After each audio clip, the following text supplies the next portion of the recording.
In today's video, we're going to be changing out the rear brake shoes on this Yamaha scooter. As I have stated in other videos, while the front brake system is hydraulic, the rear is mechanical and it uses brake shoes and a drum, but not a conventional drum like on a car. The drum is part of the rim on the back wheel. So follow along, guys.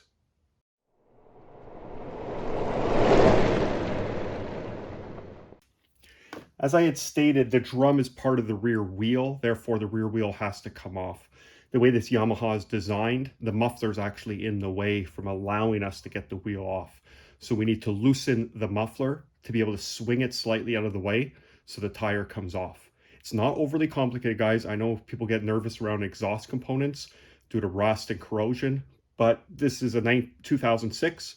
We'll see how it goes. First two fasteners that we need to remove are these two here. They're 12 millimeter that hold the exhaust bracket onto the chassis. Let's go ahead and take that off.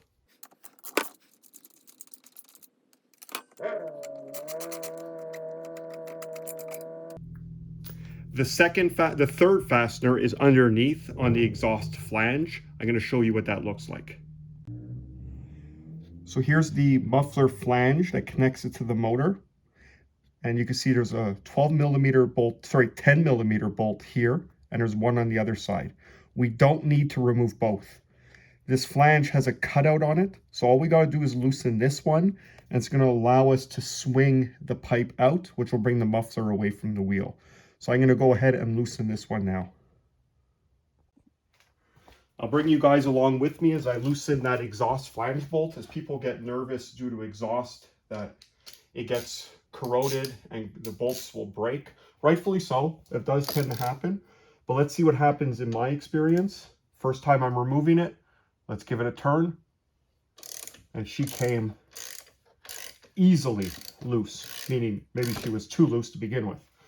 Now with that loose, this allows us to swing the muffler away, as you could see, from the tire, which is going to give us the room we need to remove the tire from the scooter.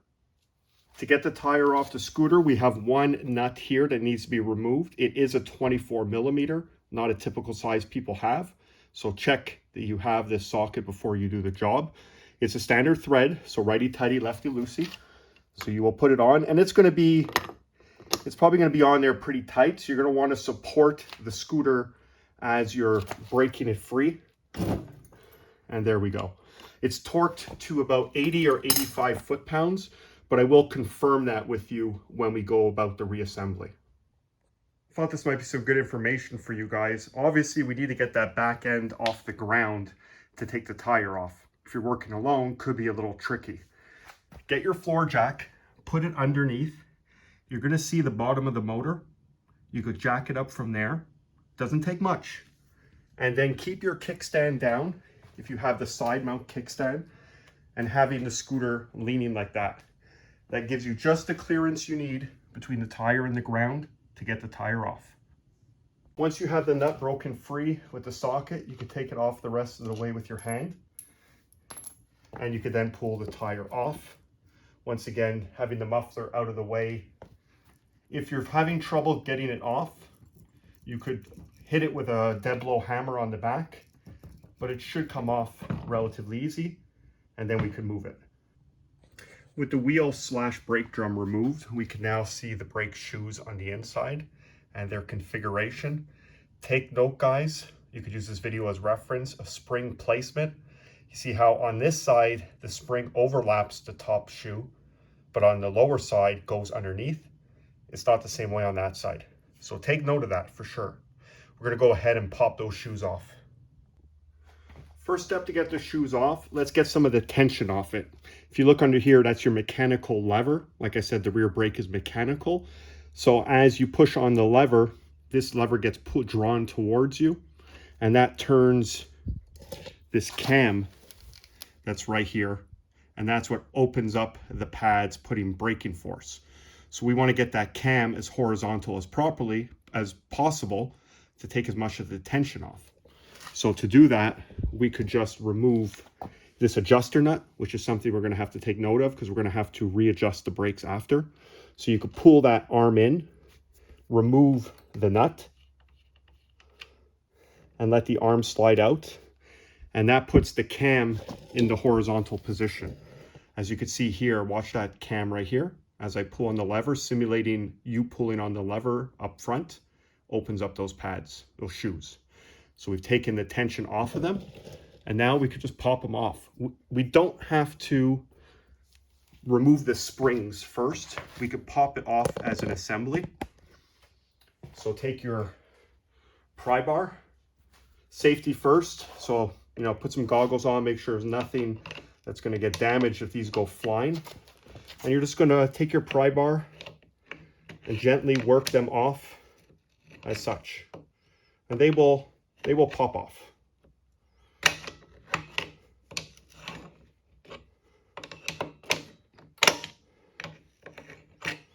So you got that end off. Now we still have the other end that goes around a pin that's holding in place. So put some gloves on. That's what I'm doing now. You're going to grab the shoes, spread them up. You're going to have to take some force, and you remove them like that. And now we could look at them. So there was still a little bit of meat left. They're about half worn, but because this is a new to us scooter, I want everything to be as new as possible on it for safety. So let's go look at the next steps now. First up, let's clean the inside of that brake. Take your brake clean, give it a good spray, and get all that old brake dust off and grease.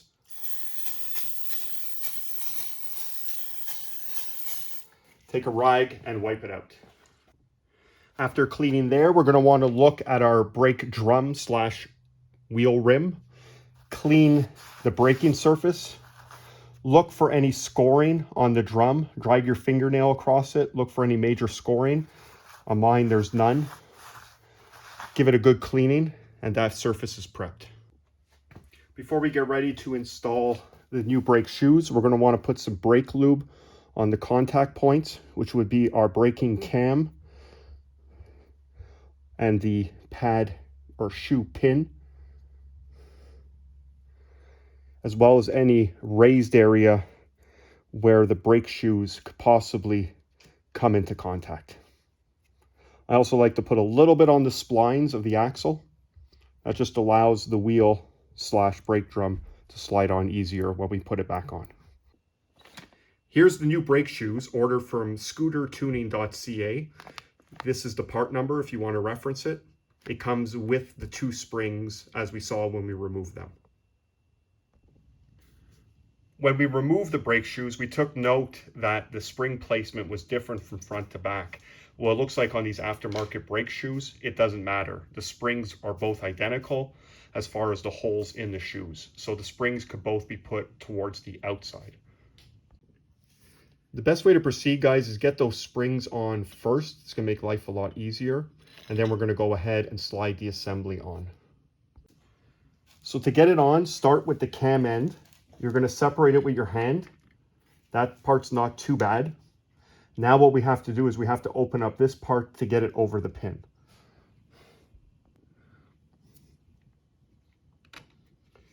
Start with the top one, get it onto the pin. And now all we have to do is take the bottom one as such and knock it into place. And now our brake shoes are installed.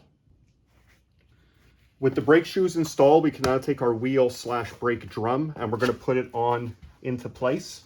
So slide your rim in, get it centered onto the axle spindle, and gently work it onto its splines, wiggling if needed until it falls into place. It's now time to put the manual brake cable back into place, and it's also our adjuster. Before we do that, let's put a little anti-seize on those threads so the adjustment in the future will be easier. Keep in mind when looking at the nut that this end, you can see has like a barreled out area that goes in first. So you're going to slide your cable in and move your adjuster down and line it up with the hole. And then once you have that, you could put the nut on into place. I'm going to give you guys a little trick if you're running into the same situation as me, meaning that you can't get the lever in far enough to even get that threaded rod started for the adjuster. With the new pads obviously being much thicker, it's putting this lever in a position where we can no longer thread it. However, the lever itself can be reclocked. So it's a spline, it sits on a splined shaft with a retaining bolt. We remove that retaining bolt, and that now allows us to clock that lever either closer to the front or closer to the back. In this case, we need the lever to go closer to the front to give us more thread on the cable. So that's what I'm going to do. Remove that bolt and reclock it in closer. So as you can see, with the adjuster reclocked, the adjuster arm, it's now giving us the room we need in order to get that nut on. So we just had to reclock it, maybe, I think it was about maybe 3 to 5 degrees. So it didn't take much. So that's an important tip, guys, to look out for if you're having the same trouble I was just having. So let's go now and get that wheel nut put back on. So we'll go ahead, put our washer. We're then going to put our nut, get it hand tight. Then take our 24mm socket, and we could tighten it up the rest of the way. Before we go ahead and torque down the wheel, we're going to have to adjust the rear brake. As you can see now, I'm going all the way to the end. So we come down here, and we're going to turn our adjuster nut, and we're going to keep turning until we have good pressure on the lever. But also, as we determine that, we want to spin the wheel, and we want to make sure that the rear brake is not dragging. A slight, and I mean slight drag is acceptable with drum brakes, but you don't want to have too much resistance. I'm going to go ahead and do that now. Rear brake is all adjusted. Here we could see the allowable free play, which is 10 to 20 millimeters. So I'm getting engagement right about there. So we got good within specification lever travel. As for the wheel itself, when adjusted, I'm able to spin it and I'm getting no brake drag. If I tighten the adjuster one more revolution, I get drag. So I'm off one of drag. I'm happy with that. Now we're going to go ahead and torque the wheel. The rear wheel is set to 87 foot-pounds. Now with the wheel on the ground, we're going to torque. Unfortunately, due to the exhaust system, we can't torque on the downward stroke. We have to pull up on it. Not the greatest for the back, but we have no option. And we're going to go until we hear the click. Put a foot on the tire to help support it. And we got the click. We're at 87 foot-pounds. We can now go ahead and put our exhaust back into place. So we'll push our muffler towards the body. We're going to take our two fasteners. There's a long one and a short one. The long one goes on the bottom. The short one goes on the top. Always use a bit of medium strength thread locker, especially on an exhaust system where you're going to have some vibration. We don't want these coming loose.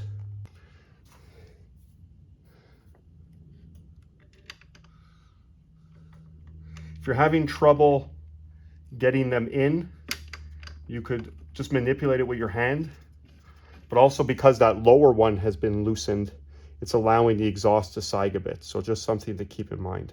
A little thread locker on that one as well. Hand tighten them. Before we get those nice and tight, we're going to go underneath and we're going to tighten that 10mm bolt. So I will go under and we'll snug it up. Doesn't need to be super tight, but tight enough where the exhaust won't leak.